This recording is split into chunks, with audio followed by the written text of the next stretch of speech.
بسم الله الرحمن الرحيم. الرحمن علم القرآن، خلق الإنسان،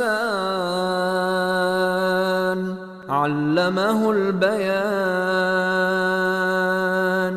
الشمس والقمر بحسبان،